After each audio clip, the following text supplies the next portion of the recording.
অনেকটাই সুস্বাদু লাগবে। কে কে এই খাবারটা খেতে পছন্দ করেন অবশ্যই ছোট্ট একটা কমেন্ট দিয়ে জানাবেন।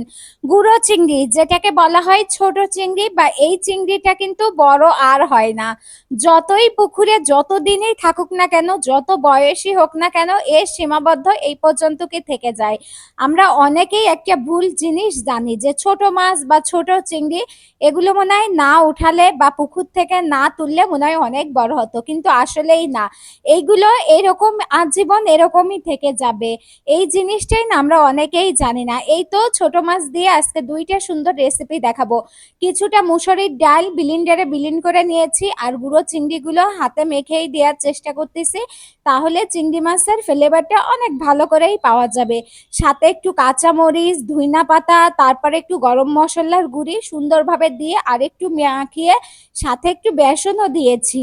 এভাবে করে মাখিয়ে নিয়ে সুন্দরভাবে ডুবো তেলে ভেজে নিতে হবে। আর আমার এই ফ্রাই প্যানে একটু টিকিয়া ভাজা হয়েছে বলে তেলের পরিমাণটা এভাবে ফুলে আছে।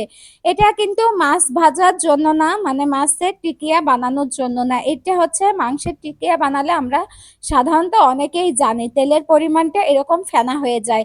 আর কতটা সর্ষের তেল দিয়েছি দেখেছেন, তারপরে মনে হচ্ছে একটুও তেল দিনে। আসলে যখন চিংড়ি মাছ ভাজাটা শুরু করবেন তখন যতই তেল দেন মনে হবে তেলই দেয়া হয়নি, কিন্তু খাবারের সময় কিন্তু টেস্টটাই তেলের কারণে অনেক বেড়ে যায়।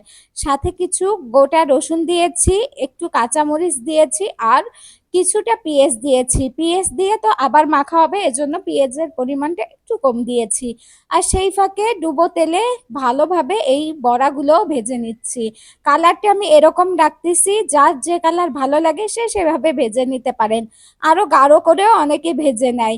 আর এইটা দিয়ে গরম গরম ভাত খেতে কিন্তু আসলে খেতে অনেকটাই লোভনীয় লাগে। কে কে এরকম খেয়েছেন অবশ্যই জানাবেন। আর ইউটিউব থেকে যদি ভিডিওটা দেখে থাকেন তাহলে সবাই একটা লাইক দিতে কিন্তু একদমই ভুলবেন না, কারণ আপনাদের ভালোবাসা পেলে অনেক দূর যেতে পারবো।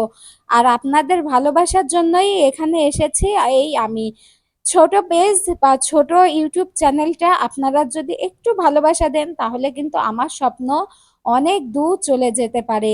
যাই হোক, এভাবে করে আমি সুন্দর করে খেয়ে নিচ্ছি। এবার যেইটা আমি গরম গরম মাখাতে হবে, কারণ যদি ঠান্ডা হয়ে যায় চিংড়ি মাছটা কিন্তু মিশবে না একদমই, কেমন যেন একটা দেখা যাবে। এজন্য চেষ্টা করবেন গরম গরমই মেখে নিতে, যতটা পারবেন গরম অবস্থায় মাখার চেষ্টা করবেন। ঝালটা যদি বেশি হয়ে যায় এজন্য আমি কিছুটা তুলে নিয়েছি, যদি প্রয়োজন হয় পরে দিয়ে নিব। আর এই ধুমাউরা চিংড়ি মাছগুলোই সুন্দরভাবে মাখিয়ে নেবেন, আর যদি শিলনোড়ায় বাটা যায় তাহলে খেতে আরো বেশি মজা লাগবে। যেহেতু আমি এই বাটনায় বেটে নিচ্ছি সেজন্য অনেকটাই সময় লাগতেছে, হাতটাও ব্যথা হয়ে যায়। সাধারণত সবাই চেষ্টা করবেন শিলনোড়ায় বাটার জন্য, তাহলে মাখাটা আরো বেশি মজা হবে। এটাইও একদম খারাপ লাগতেছে না, তারপরও যেটা খেতে বেশি মজা লাগবে আমি আপনাদের সেইটাই বলার চেষ্টা করতেছি। আর এই তো সুন্দর করে এখন একটু ভাতও খেয়ে নিব। এইভাবে ভাতটা খেতে কিন্তু আসলেই অনেকটাই মজা লাগে। আমি তো কথাই বলতে